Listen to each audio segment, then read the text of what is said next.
Good evening, you're watching The Big Question. I'm Sanjana. What started as a hopeful promise to dramatically boost U.S. India trade quickly spiraled into one of the toughest tariff challenges that India has faced in recent memory. Now, this evening, what we're going to do is unpack the unfolding story behind the tariffs, how geopolitics turned the tables, with Russia punished, China contained, and India pressured as a rising power in the Indo-Pacific. We'll explore the immediate impact on India's industries, the cushioning effect of domestic reforms like GST, and broaden the lens to contrast India's treatment with US policies towards other global players like Russia and China. Because viewers, as India stands as this very critical crossroads, this conversation needs to dig deep into whether these tariffs represent a crisis to be feared or a catalyst for urgent economic recalibration and strategic resilience. Let's get right into it. What began in early 2025 as an ambitious promise to turbocharge the US-India trade has quickly turned into a defining economic standoff. Prime Minister Narendra Modi's pledge to double bilateral trade to $500 billion by 2030 clashed with tough American demands over tariffs and market access, igniting one of the most severe tariff crises India has faced in decades. From an initial 25% duty on key Indian exports to a staggering 50% tariff wall, India's labor-intensive sectors now face unprecedented pressure. Amid diplomatic tension and stalled talks, India is responding with resilience, expanding export missions, protecting farmers, and standing firm against what it calls unfair treatment. This is the timeline of optimism fading into confrontation and how India is preparing to meet the challenge head-on. Let's take a look. What began in early 2025 as a promise of booming US-India trade instead turned into one of the toughest tariff challenges India has faced. Here is the timeline of how optimism gave way to escalation and how India prepared its firm response. In February 2025, the mood was upbeat. Prime Minister Narendra Modi pledged to double bilateral trade to $500 billion by 2030. India offered to buy more American energy and sought to cement its role as a global manufacturing hub. The US welcomed the intent but remained critical of India's agricultural and industrial tariffs. But by March, cracks had appeared. Commerce Minister Piyush Goyal traveled to Washington to meet U.S. Commerce Secretary Howard Lutnick, and the talks stalled over agriculture. Soon after, the U.S. Trade Representative's annual report branded India one of the most restrictive markets, signaling that tougher measures could follow.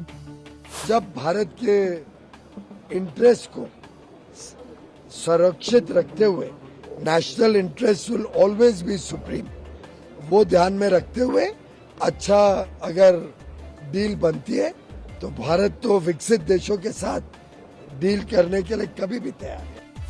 In July, the first tariff strike came. On July 31st, President Donald Trump signed an executive order imposing a 25% duty on $48.2 billion worth of Indian exports, including textiles, gems, and seafood. He warned that if India did not make concessions, another round would follow. By August, the escalation was complete. On August 6th, Trump announced a second 25% duty, effective August 27th. The combined 50% tariff hit $60.2 billion worth of Indian goods. India's foreign ministry called the decision unfair and unreasonable, but New Delhi stayed firm. The tariffs weigh heavily on India's labor-intensive sectors. Diamonds in Surat, textiles in Tirupur, seafood exports from Kerala and Bengal, and leather manufacturing.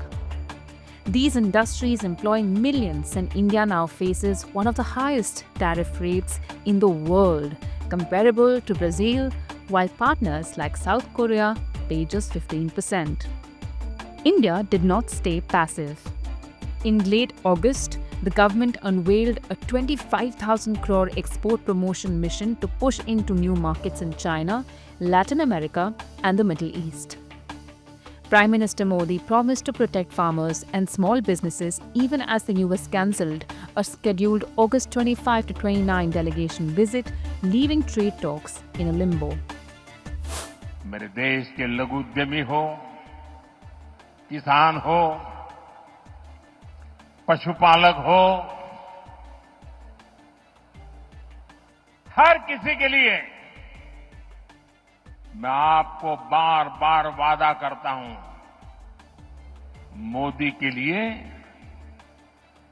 आपके हित सर्वोपरि है.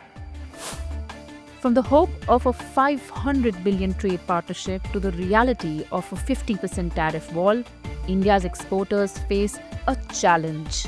But with diversification plans and firm leadership, New Delhi continues to stand its ground.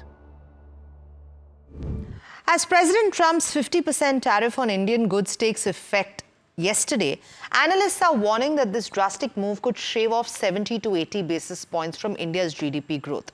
Now, the sectors expected to bear the brunt include textiles, gems and jewelry, seafood, chemicals and leather, industries that employ millions and are deeply intertwined with the US market. My colleague Somit now joins us with a detailed breakdown of the specific impacts and how India is responding to this escalating trade challenge. Well, yes, if you look at India, US is one of the largest trading partner for India. In FY25, we exported goods worth around $86.5 billion to the US market, which is nearly 2.2% of the GDP. But we also need to remember that not entire of this export come under the 50% tariff. Just 67% of India's export to US come under this 50% tariff, which the number comes to around $58 billion, which is around 1.5% of the GDP. The remaining of the goods come under Section 232, and some analysts believe that this 50% tariff could lower the GDP growth by around 70 to 80 basis points going forward. Some goods that not come under this category or are exempted from the 50% tariff or the additional 25% tariff are auto and auto parts, iron, aluminium, steel, copper and its products, pharma, and when it comes to electronics, the goods that are exempted from the additional tariff is chips, mobile, tablets and PCB. So let's now look at the sectors that could get impacted because of this. Firstly, auto and auto ancillary companies have a high exposure towards the US market. For Sona BLW, nearly 40% of the revenue came in from the US market in FY24, followed by RK Forging, Bharat Forge and Tata Motors, which had around 23 to 25% of the top line coming in. For Samvardhana Motherson, 18%, for Balkrishna Industries, 18%, for Sansera Engineering and Apollo Tyres, around 3 to 9% of the top line came in from the US market. But again, do remember that these companies have plants in other countries and other nations as well, and they could shift this supply which has been going from India to those countries, and the impact could be lower the actual impact could be lower for these companies. For UPL, for chemical companies, it's UPL which has the highest exposure, around 25% comes in from the US market, SRF 20%, Jubilant and Grevia 9%. But these are the companies that have actually mentioned their US exposure. But apart from that, there are a host of companies that export to US market like Aarti Industries, PI Industries, Atul, Navin Fluorine, Deepak Fertilizer, Vinati Organics, Alkyl Amines and Gujarat Fluoro. All of these companies have some or the other way exposure to the US market. When it comes to the textile sector, that is the sector that could get impacted the most because US accounts for nearly 28% of India's textile exports. And the companies that have the highest exposure here, firstly, it's Welspun Living, nearly 63% of the top line comes in from the US market. Trident gets around 38%. KPR Mill gets around 19%. Apart from that, it's Himmat Singha, which gets around 83% of its revenue from the US market, while Alok Industries and Arvind getting close to 37 to 45% of the top line. Then there are seafood exporters, shrimp exporters and shrimp feed exporters. Avanti Feeds gets around 14% of its revenue from the US market. Apex Frozen Food and Waterbase get around 40 to 60% of the top line from the US market. When it comes to consumer goods, not many companies, some rice exporters have some exposure. LT Foods, 39% top line comes in from US. KRBL and Tata Consumer get around 10 to 12% of the revenue from the US market. When it comes to the energy space, no impact on energy producers, but some impact that we can see on the solar PV module manufacturers because Vari Energies here has nearly 57% of the order book coming in from the US market. Premier Energies, on the other hand, just has 1% of the order book coming in from the US market, but they had plans to go big or expand in the US market, so that could get impacted for the company. When it comes to the oil and gas space, no direct impact, but if India goes ahead and reduces their crude sourcing from Russia, that could increase the crude cost for the oil marketing companies and Reliance as well. Currently, they are getting a discount of $1.5 to $2 per barrel, so that could go away and increase the crude cost for Reliance Industries and OMC. And on the EBITDA front, if you see the impact for Reliance Industries could be around 3% and for oil marketing companies, the impact could be as high as 10%. But these are the companies that or sectors that get impacted. But on the flip side, there are multiple other companies or sectors that stand to not get impacted because of this Trump tariff. IT services, FMCG, telecom, real estate, all these three sectors have more than 90% of the revenue coming in from the domestic market. Apart from that, banks, insurance, power, steel and capital goods, most of these sectors have nearly 90 to 95% of the revenue coming in from the domestic market and are kind of Trump-proof sectors at this moment. Thanks for that, Somit. And another sector that could face significant impact is gems and the jewelry industry. And in fact, my colleague Harsha from NDTV went to the Jaipur Gems and Jewelry Hub and brought us this on-the-ground report highlighting the challenges that the sector now faces. Let's take a look.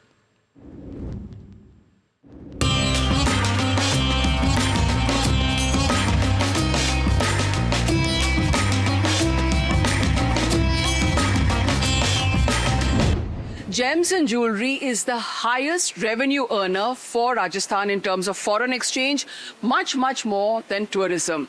In fact, 18,000 crores are the estimates that the gems and jewelry business earns in Jaipur.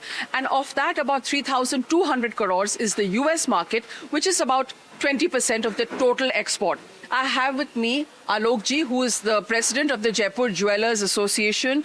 Alok ji, क्या लगता है आपको what is going to be the fallout अगर इस तरह से if the tariffs have already come in, they've already kicked in, so now how is it going to impact the business? I mean, it's the biggest foreign exchange earner for Rajasthan. It's a major disruption that we are going to see now, and the effect is, as we see today, if things are not sorted out in the near future, there'll be a lot of pain, and that includes the businessmen, small, medium, large, doesn't matter, even, and the artisans. Once this cascading effect goes down and people start leaving this industry, then it will be very difficult to just gather them back together. Alok ji, आपका जो business है, how much of it is driven by America actually? कितना percentage? और किस type का जाता है? आपने बताया कि finished jewelry भी जाती है and there's some loose gemstones. Yes. So we are majorly into jewelry exports, studded jewelry exports, and about thankfully we are not so much into American market, but still about 10 to 15% of our exports are to America. So that is what we are seeing. It's the season is coming, but what we are seeing is this will be zero this year. Also, this segment employs at least 2 to 3 lakh labor in Jaipur alone, and they're going to be severely impacted. In fact, a lot of the labor who work here are from outside Rajasthan. आपका नाम क्या है? हाँ, सेतवान। कहाँ से हैं आप? UP. हाँ, तो जो जैसे ये बात हो रही है कि भाई अमेरिका ऑर्डर देना कम कर देगा, तो फिर डायरेक्टली प्रोडक्शन हाउस में ऑर्डर कम होएगा, तो फिर तो कारीगर पे तो इम्पैक्ट आएगा ही ना? आएगा। हाँ हाँ, क्या चिंता है? चिंता है घर परिवार अपना हम कैसे चलाएंगे, इसी से कमाते हैं तो अपना खर्चा चलता है. I have with me Sudhir Kasliwal. The Gem Palace is one of the oldest shops in Jaipur. But Sudhir ji, with the kind of tariffs that we are seeing, the new administration, Trump administration, you also had made inroads into the export market. You were also sending jewelry abroad. You were not just doing traditional jewelry. How badly has that been hit? You see, almost 60 to 70% of our export orders have been kept on hold lately after the Trump tariff announcement. What are your customers saying about that? I mean, they must be with you on email. What is the concern? The concern is increase in cost because they are wholesalers and they are also going to sell it to their customers and they must have quoted a price. We have also quoted a price. So the price hike definitely will affect their sales also, and our sales are being affected for sure.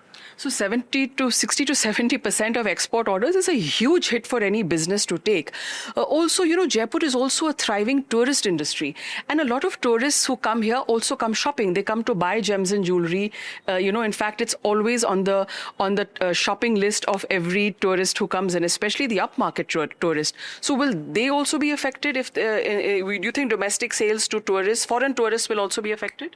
See, our sales are mainly to foreign tourists, and out of all the domestic, the foreign travelers coming to Jaipur, our sales are almost 70 to 80% to American tourists.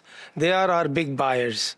Now that is also going to be affected, because that we'll see in the coming season, because now it's not a tourist season, but it's definitely going to affect our business. So that's how the cascading effect of the Trump tariffs will slowly be visible in the Indian market. But for now, the Trump tariffs have sent tremors down Jaipur's jewelry business, and it's threatening to take the sheen out of what was once a glittering business for both import and export. Right. Thanks so much for that, Harsha. And earlier today, I also spoke with Michael Kugelman, a leading foreign policy expert specializing in South Asia. And we discussed what this means, India's role on the world stage, its industries, and of course, the broader Indo-Pacific balance. Let's listen into that conversation. Increasingly, tariffs aren't just about economies, but they're also about geopolitics, and that's something that we've actually noticed since February. From your vantage point, how has Washington used tariffs to discipline or contain adversaries like Russia and China, what we've seen? Well, not only that, it's also using tariffs as a way to pressure and indeed punish partners like India. And this is not something that we frequently see in U.S. foreign policy. But then again, with the Trump administration, there's a lot we're seeing with foreign policy that we don't typically see. And if given the stakes of U.S. trade relationships with a number of the countries that it's put tariffs on, including India, it certainly is a big gamble, a big risk for the U.S. economy. When we talk about the damage that these tariffs could have on those countries that are targeted by them, but the U.S. itself could suffer from this strategy of injecting geopolitics into economic policymaking. All right. So would you say when it comes to India that tariffs are a pressure tool or more of a bargaining tactic by Washington? Because we've seen that actually take place, but India seems to have a pretty firm stance now recently. Well, I think it could be both a bargaining tool and a pressure tactic, but I think more the latter. We've seen that the Trump administration really hopes and expects that countries will essentially make all the concessions that the administration feels it needs in order to get a deal. And India has made a number of concessions, but it has put its foot down, of course, in some cases, and that prevented the U.S. from getting a deal with India. And the tariffs that we're now seeing, the 50% tariffs in India, certainly the proximate cause, the proximate explanation from the administration is that it wants to essentially, pressure India into backing away from Russia to compel Russia to agree to a ceasefire in the war in Ukraine. But I think we have to look at this in a broader context as well, looking at these U.S.-India trade talks, which are not off, but are certainly not in a good place right now. The Trump administration is still looking for India to back away and ease protections in some of those very sensitive sectors like agriculture and dairy, wants India to make those moves, whereas I think it's highly unlikely that India will actually make them, especially if it keeps getting these pressure tactics in the form of tariffs and other steps as well. Right. I'm going to now shift gears and make this a little more about the industry impact and the focus on India, because beyond short-term export pain, which is what the government is anticipating at this point of time, do you see tariffs and the risk undermining investor sentiment about India as a reliable supply chain alternative to China? Well, yeah, I would think so, right? You're looking at a situation of, I think 70% of Indian goods now facing 50% tariffs coming into the U.S.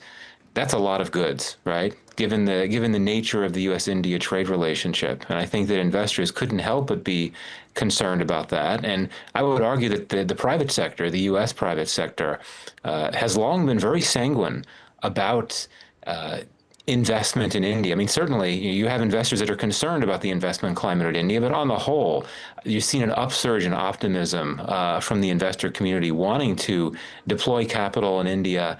But I think that with these drastic tariffs that have come about, I do think the risk is that will give pause to some investors, and that clearly is not a good thing for the broader U.S.-India commercial partnership.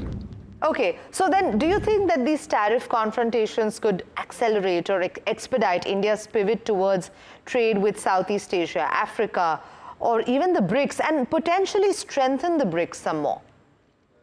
Well, I mean, it's clear that India needs to find more market access. It needs to compensate for what it's going to lose with the U.S. And so there are a lot of options. I mean, you mentioned the Global South, Southeast Asia. Those are certainly places where India could look. But I think in the immediate term, India will look at the places where it has the highest comfort level, and Europe, I think, would be front and center. I mean, as you know, India has been negotiating a free trade agreement with the EU over the last year or so. It wants to get a deal by the end of the year. And I think that given what's happening with U.S. India trade relations now, the incentives for India to wrap up those trade talks with the EU, I think, have gotten even stronger. If India were to get that deal with the EU, that would be a big help because, as you know, the EU is, like the U.S., a top export destination for India, one of its top export destinations. I think that will be a big priority for India in the immediate term. But yes, I think that in due course, it's going to want to look elsewhere as well. Obviously, if we're talking about the BRICS states, that's another minefield because President Trump has repeatedly said that he will put tariffs on the BRICS states. In some contexts, he's said that for just being members of BRICS, not even necessarily if they were to take steps to try to create mechanisms that are meant to counter the dollar, but even for merely being a member of BRICS. So that would be another risk for India, but given the state of the U.S.-India relationship right now, if India thinks that for commercial reasons it has a strong objective to try to expand trade ties with the BRICS states, so be it. And of course, it already is looking to scale up its already robust commercial relations with one BRICS member, that being China. And of course, it has a very strong partnership with Russia, including a trade partnership, and that's not going to be changing anytime soon either. All right. So I'm actually going to now focus on what's happening within India, because India's what some experts are calling domestic insulation versus these global shocks. How much of a cushion does India's proposed new GST system and the rising domestic consumption give against these tariff shocks overseas?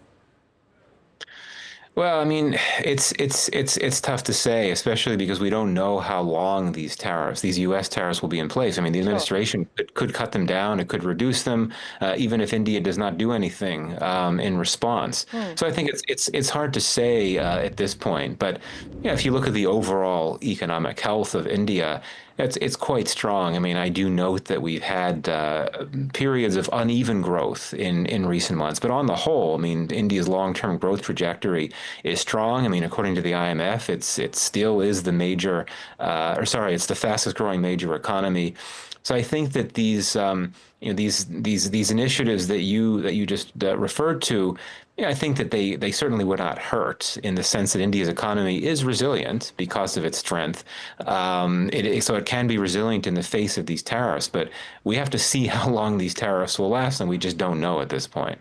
Okay, so let's look at the bigger picture now and how India's treatment compares with U.S. tariff policies elsewhere, because given India's central role in the U.S. Indo-Pacific strategy, can Washington even afford to lean too hard on tariffs, or will geopolitics always override economic friction? Well, I mean, in some cases, geopolitics does override economic friction for sure, but I think that in this case, all bets are off in the sense that, we're seeing a Trump 2.0 that's taking a much harder line view than Trump 1.0 when it comes to this issue of pursuing U.S. economic interests. And so now we're seeing a Trump administration that is willing to take maximalist steps, and including pressure tactics, to try to get countries that include its closest partners, including strategic partners like India, to act in ways that that reduce risks to U.S. economic interests, and including, according to the Trump administration, India's tariffs, which are pretty high, do pose risks to the U.S. economic interests. But I'll also say this. We talk so much about how a shared interest in countering China is really the strategic glue that holds the partnership together. But, the Trump administration has signaled a desire to ease tensions with China. And of course, India has been trying to ease tensions with China for many months. So in that sense, perhaps the Trump administration feels that at this moment in time, perhaps India doesn't have that level of strategic significance as it has in the past vis-a-vis China. And because of that perception, the Trump administration feels that it could take more risks to try to target India with these pressure tactics, even against that backdrop of that very important strategic environment. All right. And before I let you go, when we compare India's case with the US's policy towards Russia, towards China, Mexico, Vietnam, or even the EU, what really stands out for you? Well, I mean, India has been hit harder than almost any other country. I mean, Brazil got similarly high tariffs. China at one point was getting high tariffs, but we're just not seeing this. And I think that many countries did make all the concessions that they needed to make in order to get a deal to ensure that tariff damage would be minimal. And India, of course, was not willing to give in completely. And that's why it's getting this really harsh treatment. And what also stands about India is, of course, how it's been dragged into President Trump's objectives in Russia, right? I mean, no country has been pressured as much as India when it comes to the issue of relations with Russia, right? China, as we all know, imports more oil from Russia than India does, but China did not get tariffs because of that energy relationship that it has with Russia. So, I think, unfortunately, India stands out for all the wrong reasons when it comes to how the Trump administration has gone about these trade and tariff policies with countries across the board, including some of its closest partners. Right, Michael Kugelman, thank you so much for that very, very comprehensive insight and discussion on this. We'll continue tracking this and how tariff pressures could reshape India's economic and geopolitical landscape. Thanks so much for speaking with us. And that was the big question. It remains to be seen now how the India and US navigate these conversations going forward. We'll continue tracking all of these developments and bring you the latest. But for now, we slip into a short break, and it's Profit 360 on the other side.